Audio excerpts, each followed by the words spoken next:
নমস্কার বন্ধুরা, electric and sound take YouTube চ্যানেলে আপনাদেরকে স্বাগত জানাই। রমজান মাসে সবাইকে অনেক শুভেচ্ছা ও ভালোবাসা জানিয়ে আজকে আরও একটা নতুন ভিডিওতে আপনাদেরকে স্বাগত জানাচ্ছি। তো আজকে যে বিষয়টা নিয়ে ভিডিও বানাবো সেটা হচ্ছে স্পিকার। তো স্পিকারের আমাদের কয়েল করার আগে যদি স্পিকারের ম্যাগনেট সেটে যায় সেটা করব, সেই স্পিকারটা কিভাবে রেডি করব, তো সেই নিয়েই আজকে ভিডিও হতে চলেছে। তো চলুন ডাইরেক্ট শুরু করা যাক। দেখুন বন্ধুরা, স্পিকার আমাদের হাতে চলে এসছে। এটাকে সর্বপ্রথম আমরা কেরোসিন দিয়ে চারিদিকে রাবারের লাগিয়ে নেব। লাগিয়ে নেওয়ার পর এটা আমরা খুব সাবধানে আস্তে আস্তে রাবারটা তুলব। তো দেখছেন আমরা কেরোসিনটা চারিদিকে দিয়ে নিচ্ছি। একটু ভালো করে দিতে হবে, তার কারণ হচ্ছে যাতে এই আঠাটা একটু ছেড়ে যায় এবং খুব সাবধানে আস্তে আস্তে তোলার চেষ্টা করতে হবে। দেখুন আমরা যেভাবে তুলছি আপনারাও চাইলে এইভাবে তুলতে পারেন, খুব সাবধানে তুলতে হবে। দেখুন পুরনো রাবার আপনি নতুনও ব্যবহার করতে পারেন, সবথেকে বেটার এটা দিয়েই আমরা ইউজ করব। এটা একটা খারাপ বলতে এর যে পেপারটা আছে পেপারটা নষ্ট হয়ে গেছে, যার জন্য আমরা প্রথমে রাবারটা তুলব। আর এর ম্যাগনেটটাও একটা সাইড হয়ে গেছে। এই ম্যাগনেটটা সাইড হয়ে যাওয়ার পর মানে ম্যাগনেটটাকে সর্বপ্রথম আমরা ঠিক করব। ঠিক করার পর কয়েল করে পেপার করে নতুন করে আপনাদেরকে দেখাবো। আপনারাও এইভাবে আস্তে আস্তে যদি কাজটি করেন বা ভালো করে দেখেন, আপনারাও স্পিকার নিয়ে আপনাদের কোনো সমস্যা হবে না, আপনারা নিজেরাও অনেক ক্ষেত্রে করে নিতে পারবেন। দেখছেন আমরা কত সাবধানে আস্তে আস্তে কাটছি, যেহেতু আমাদের পেপারটা নষ্ট আছে তো পেপারটা আমাদেরকে চেঞ্জ করতেই হবে। সেক্ষেত্রে আমরা পেপারটাকে পুরো খুলে নেব। যেহেতু ম্যাগনেট এক সাইড হয়ে গেছে সেক্ষেত্রে তো আমাকে পুরোটাই খুলতে হবে। তো দেখেন, আর ভিডিও অনেক বড় হয়ে যাবে, তাই কিছুটা কেটে কেটে আপনাদেরকে দেখাবার চেষ্টা করব।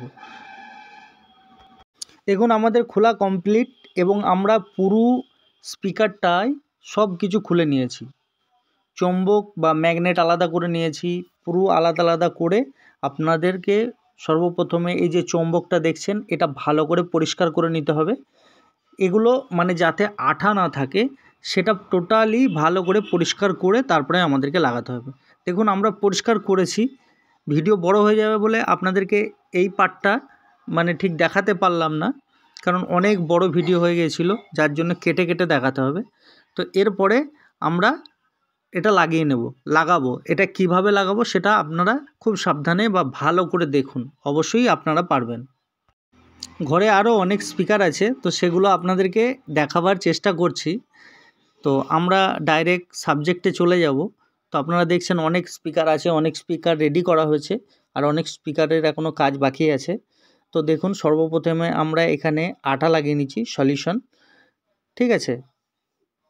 লাগিয়ে নেওয়ার পর এইভাবে রেখে চৌম্বকটা আমরা আস্তে করে ম্যাগনেটটা এর উপরে রাখবো। খুব সাবধানে এই কাজটা করতে হবে, অনেক সময় হাতে লাগার সম্ভাবনা খুবই থাকে, কারণ চৌম্বক লোহার সাথে আকর্ষণ যখন করে হাতে লাগার ভয়টা প্রচণ্ড হারে থাকে। তো এরপরে দেখুন এইটাকে আমরা সোজা করে বসিয়ে নেওয়ার পর এর উপরে এর যে পোর্শনটা আছে সেটা আমরা লাগাবো। তো দেখুন খুব সাবধানে আস্তে আস্তে কাজটা করতে হচ্ছে। দেখুন একটু পজ করে দিলাম। এবার আটাটা ভালো করে লাগিয়ে নেব। দেখুন কেমন করে লাগাচ্ছি, আপনারাও এইভাবে চেষ্টা করবেন, অবশ্যই আপনারাও পারবেন।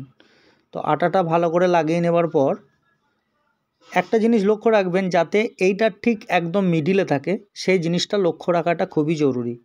আটা লাগিয়ে দেওয়ার পর এটা আমরা আস্তে আস্তে এর উপর চাপিয়ে দেব। দেখুন আস্তে আস্তে খুব সাবধানে কাজ করতে হবে, এক্ষেত্রে হাতে লাগার ভয়টা অনেক বেশি থাকে। এটা খুব সাবধানে আস্তে আস্তে করা দরকার, কারণ এটা চুম্বক আছে, দুটো লোহা আছে, মানে যেহেতু উপর নিচে দুটো পার্টিশন আছে, সেক্ষেত্রে অনেক সমস্যা হয়। দেখুন আমরা এই কাজ করি, অ্যাকচুয়ালি কিছুই যন্ত্রপাতি সেইভাবে ছিল না, যার জন্য একটু রিস্ক নিয়েই আমরা করলাম। তো আপনারাও রিস্ক নেবার কিছু নেই, খুব সাবধানে করার চেষ্টা করবেন কাজটা, তাহলে কিন্তু ভালো হয়।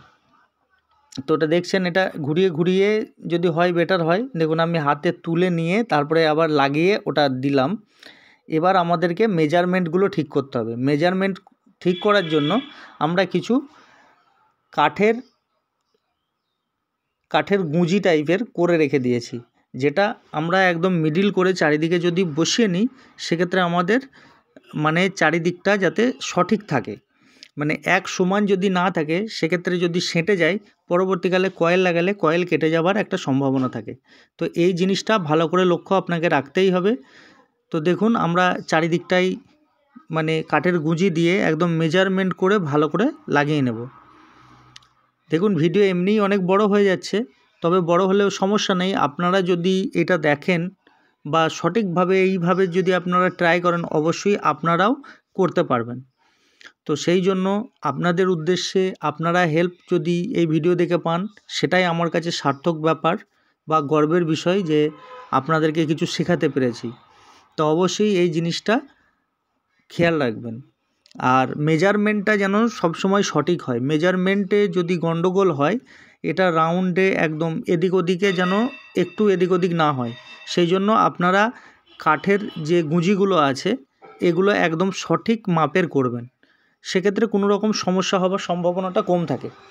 তো এইভাবে আমরা মেজারমেন্ট করে আঠা লাগিয়ে এবার এদেরকে এঁকে রেখে দেব। ঠিক আছে? দেখুন মোটামুটি মেজারমেন্ট করে আমাদের প্রায় কমপ্লিট। এবার আমরা এটাকে রেখে দেব। কিছুক্ষণ রেখে দেওয়ার পর যাতে আঠাটা শুকিয়ে যায়, সেই টাইমটুকু আমাকে দিতে হবে। তার কারণ হচ্ছে, যদি আবার আমি এটা নাড়াঘাঁটা করি বা কোনো প্রবলেম করি, সেক্ষেত্রে প্রবলেম হবে। তো এই রকমভাবে আপনারা ম্যাগনেট সাইডটাকে ঠিক করবেন।